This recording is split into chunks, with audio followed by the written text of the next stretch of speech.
Police అధికారులను బదిలీ చేయడంపై అనుమానం వ్యక్తం అవుతున్నాయన్నారు టీడీపీ నేత సాయిబాబు.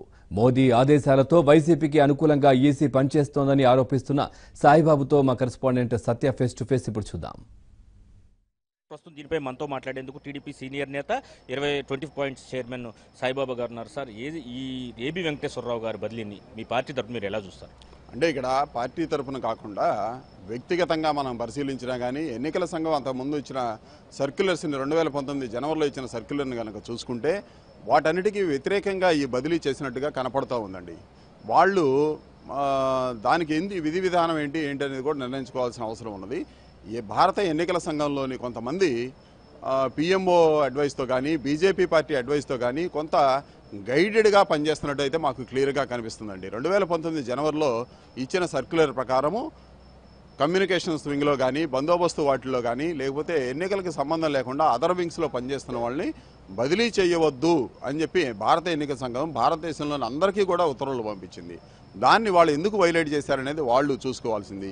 గైడెడ్గా చేయటం, వెస్టెడ్ ఇంట్రెస్ట్తో పనిచేయడం ఇదంతా చాలా క్లియర్గా కనపడుతుంది.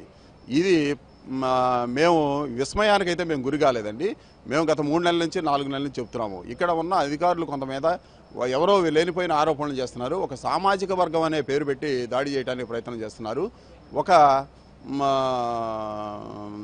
రిజర్వ్డ్ కేటగిరీకి చెందిన ఒక అధికారిని శ్రీకాకుళం కలెక్టర్గా వేస్తే ఆయన విధుల్లో చేరకముందే ఆయన్ని ఎన్నికల సంఘం మీటింగ్కి పిలిచి మీరు ఏం తెలుసుకోలేకపోయారని ఆయన్ని వితిన్ 1.5 డేలో ట్రాన్స్ఫర్ చేశారు. ఆయన విధుల్లో చేరలేదు. ఇంకా అటువంటి దళితులకు సంబంధించిన ఒక ఐఏఎస్ ఆఫీసర్ మీద అటువంటి చర్య తీసుకున్నారు. అది ఇంపార్షియల్గా మీరు చేశారు. ఆ డెసిషను మీరు ఒక కుట్రబుద్ధితో ఆఫీసర్లకు అగెనిస్ట్గా చేశారు. ఇవాళ ఇంకో సామాజిక వర్గం మీద ఇంకొకళ్ళు ఎవరో ఆరోపణలు చేస్తూ ఉంటే దాన్ని చేస్తూ ఉన్నారు.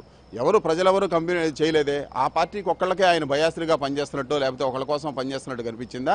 రాష్ట్రంలో పోటీ చేస్తున్న ఏ పార్టీకి కూడా కనిపించలేదా ఆయన వేరే పనితీరు? ఆయనకి ఎన్నికల విధులకి సంబంధం లేని వాళ్ళని మీరు ట్రాన్స్ఫర్ చేయడానికి ప్రయత్నం చేశారు. ఇది ప్రజలలో మీరు ఒక అనుమానం కలిగిస్తున్నారు. మీరు మీ యొక్క విధులని మీ యొక్క గైడ్ లైన్స్ని మీరు ఫాలో చేయకుండా బయాస్డ్గా ప్రవర్తిస్తున్నారనే దానికి ఇది పెద్ద ఉదాహరణగా మాకు కనపడుతుంది. సార్, ఏబీ వెంకటేశ్వరరావు గారిని బదిలీ చేయడంలో అంటే ముఖ్యంగా ఆయన రాష్ట్ర ముఖ్యమంత్రి భద్రత కావచ్చు, వీఐపీల భద్రత చూస్తారు. అసలు ఎన్నికల విధులతో సంబంధం లేని ఆయన్ని ఎందుకు బదిలీ చేశారు? అది వాళ్ళు నిర్ణయించుకోవాలండి. ఇవాళ వైకాపా పార్టీ ఆయన ఒక సామాజిక వర్గం చెందిన వ్యక్తి అనే ఆరోపణలు మొదలుపెట్టారు. అదేవిధంగా వెస్ట్ గోదావరి కలెక్టర్ మీద, ఈస్ట్ గోదావరి కలెక్టర్ మీద, ఇంకొంతమంది మీద కూడా ఆరోపణలు చేస్తూ ఉన్నారు. వాళ్ళందరూ కూడా ఇదే సామాజిక వర్గం అనే మీరు ఆరోపణలు చేస్తూ ఉన్నారా? కాదే. ఊరక ఒక సామాజిక వర్గానికి సంబంధించిన వాళ్ళు అదేవిధంగా దళితులకు సంబంధించిన వాళ్ళు ఎక్కడ అధికారులుగా ఉన్నా కానీ వాళ్ళందరి మీద కంప్లైంట్ చేస్తూ ఉన్నారు. ఏంటి మీ విధానము? వీళ్ళందరినీ భయభ్రాంతులకు గురి చేసి ఎన్నికల ప్రక్రియను మీరు ఇన్ఫ్లుయెన్స్ చేయాలనే మేము చూస్తూ ఉన్నాము. నిన్న ఇక్కడే మీ దగ్గరే ప్రెస్ మీట్లో కూడా నేను మాట్లాడున్నాను, మీ దగ్గర ఇంటర్వ్యూలో కూడా నేను మాట్లాడున్నాను. వీళ్ళు బయాస్డ్గా చేస్తున్నారు. ప్లస్ విధి విధానాలను ఎన్నికల ప్రక్రియని ఇన్ఫ్లుయెన్స్ చేసే విధంగా ప్రయత్నం చేస్తున్నారు. తెలుగుదేశం పార్టీ నిబద్ధత గల పార్టీ బలమైన కేడర్ ఉన్నది, సంస్థాగతంగా బలంగా ఉన్నవాళ్ళం. మీరు ఇటువంటి చేసే ఈడీ బెదిరింపులకి, సిబిఐ బెదిరింపులకి లేకపోతే ఇట్లాంటి ట్రాన్స్ఫర్లకి తెలుగుదేశం పార్టీ కానీ తెలుగుదేశం పార్టీ కార్యకర్తలు కానీ ఆంధ్రప్రదేశ్ ప్రజలు కానీ ఎట్టి పరిస్థితుల్లో భయపడరు.